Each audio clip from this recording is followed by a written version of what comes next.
ومن يضلل فلا هادي له وأشهد أن لا إله إلا الله وحده لا شريك له وأشهد أن محمدا عبده ورسوله يا أيها الذين آمنوا اتقوا الله حق تقاته ولا تموتن إلا وأنتم مسلمون يا أيها الناس اتقوا ربكم الذي خلقكم من نفس واحدة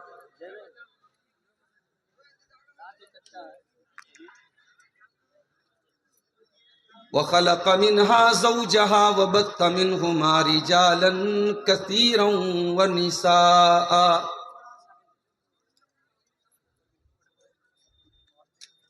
واتقوا الله الذي تساءلون به والأرحام إن الله كان عليكم رقيبا يا أيها الذين آمنوا اتقوا الله وقولوا قولا سديدا يصلح لكم أعمالكم ويغفر لكم ذنوبكم ومن يطع الله ورسوله فقد فاز فوزا عظيما أما بعد فإن خير الحديث كتاب الله وخير الهدي هدي محمد صلى الله عليه وسلم وشر الأمور محدثاتها وكل محدثة بدعة وكل بدعة ضلالة وكل ضلالة في النار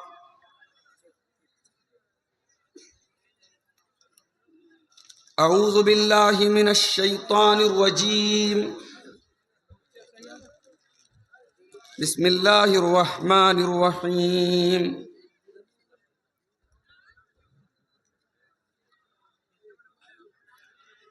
قل تعالوا أتل ما حرم ربكم عليكم ألا تشركوا به شيئا وبالوالدين إحسانا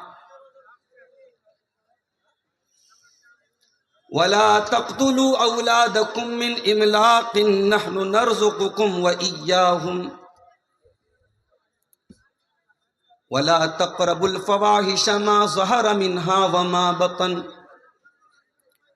ولا تقتلوا النفس التي حرم الله إلا بالحق ذلكم وصاكم به لعلكم تعقلون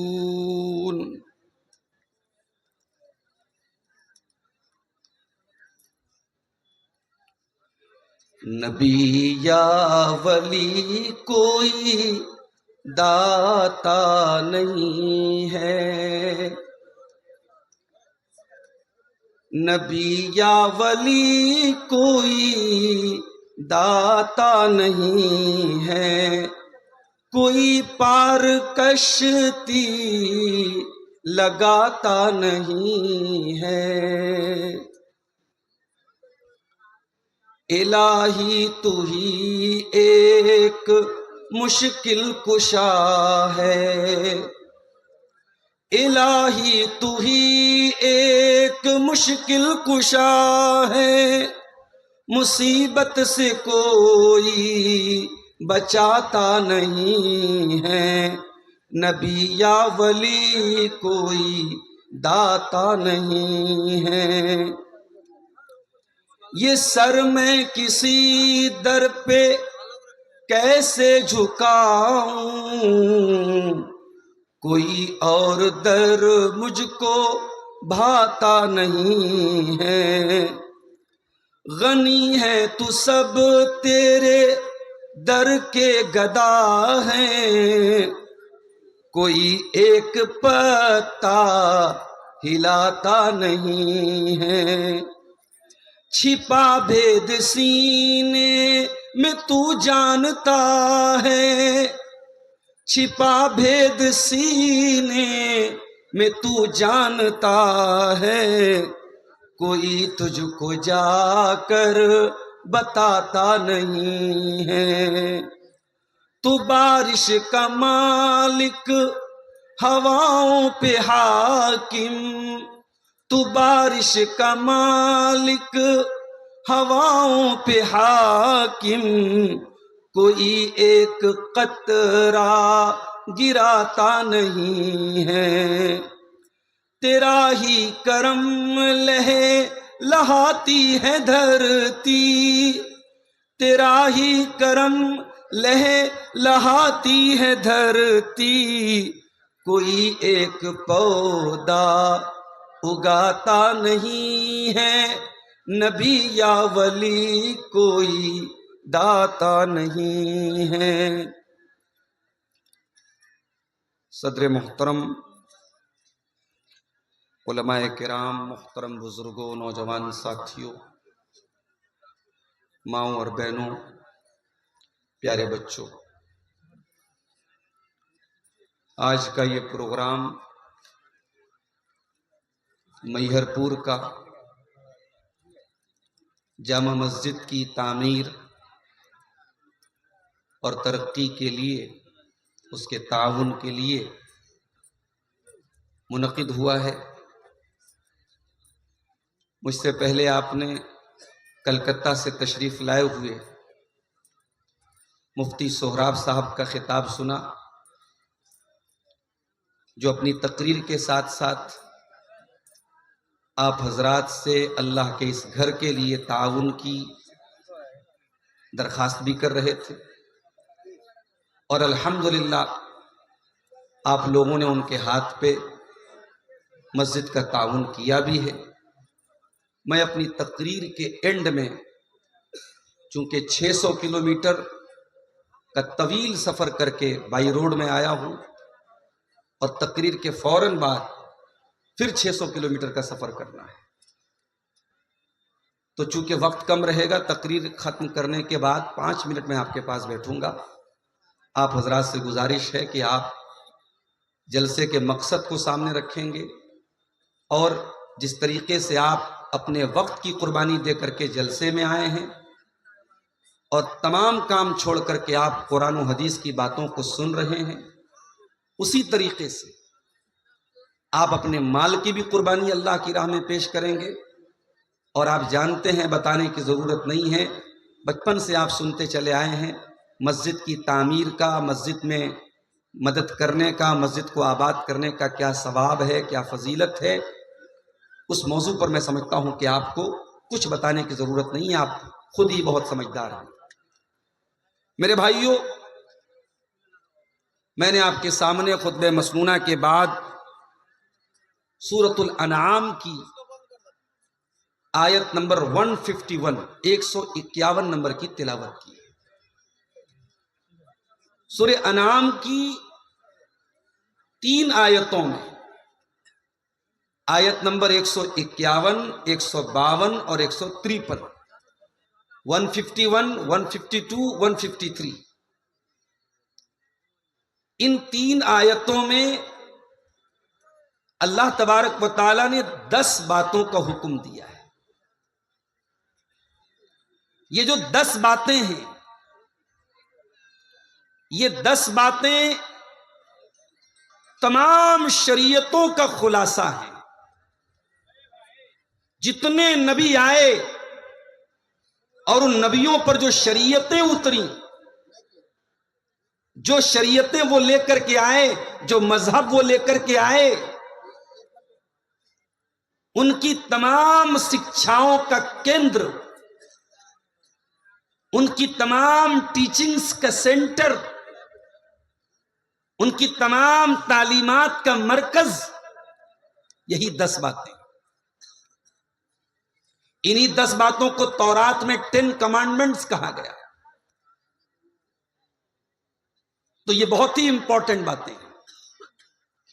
آئیے ایک ایک کر کے ان 10 باتوں کا ہم انالیسس کرتے ہیں، جائزہ لیتے ہیں، اور سمجھنے کی کوشش کرتے ہیں کہ وہ کون سی 10 باتیں ہیں جو اللہ تعالیٰ نے سورہ انعام کی آیت نمبر 151 میں، 152 میں اور 153 میں بیان کی۔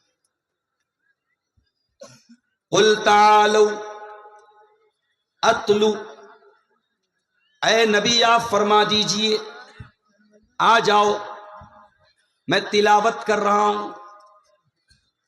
نبی سے کہا جا رہا ہے کہ اے نبی آپ کہہ دیجئے I recite, I read، میں پڑھ رہا ہوں۔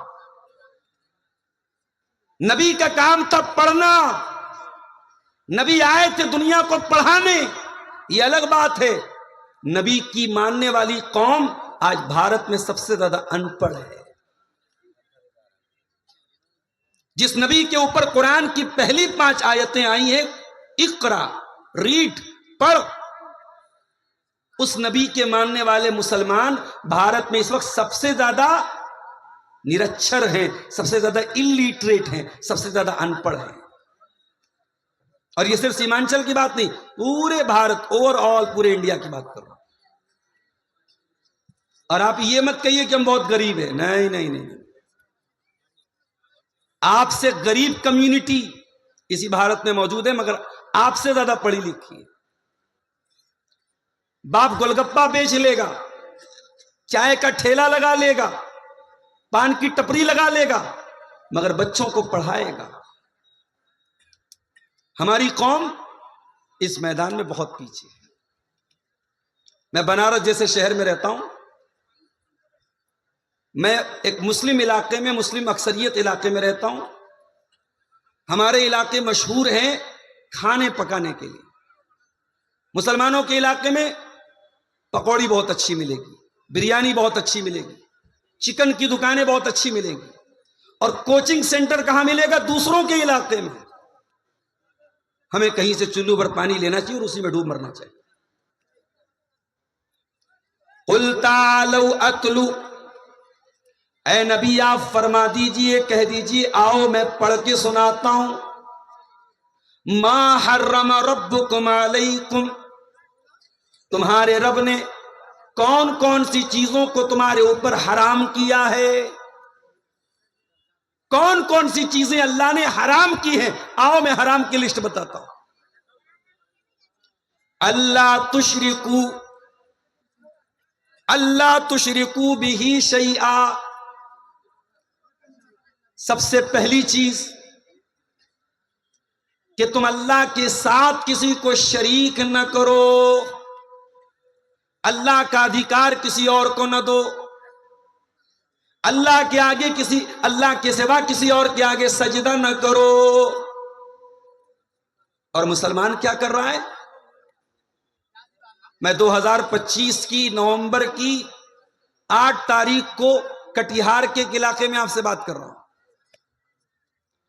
آج سے 100 سال پہلے بھارت میں ایک جگہ ہے پانی پت، وہاں ایک شاعر پیدا ہوئے، ان کا نام تھا مولانا الطاف حسین حالی۔ انہوں نے کتاب لکھی جس میں پورے اسلام کی ہسٹری انہوں نے بیان کی، مسلمانوں کی پوری ہسٹری بیان کی۔ اس کو کہتے ہیں مد و جزر اسلام، یا آسان زبان میں کہتے ہیں مسدس حالی۔ اور مولانا حالی نے 100 سال پہلے بھارت کے مسلمانوں کا جو نقشہ کھینچا تھا، 100 سال کے بعد بھی وہ نقشہ ایسا معلوم ہوتا ہے کہ آج ہی کا انہوں نے نقشہ کھینچا ہے۔ کیا کہا تھا؟ کرے غیر گر بت کی پوجا تو کافر، کواکب میں مانے کرشمہ تو کافر، جھکے آگ پر بہر سجدہ تو کافر، جو ٹھہرا اے بیٹا خدا کا تو کافر، مگر مومنوں پر کشادہ ہے راہیں، پرستش کریں شوق سے جس کی چاہیں، نبی کو جو چاہیں خدا کر دکھائیں، اماموں کا رتبہ نبی سے بڑھائیں، مزاروں پہ جا جا کے نظریں چڑھائیں، شہیدوں سے جا جا کے مانگیں دعائیں،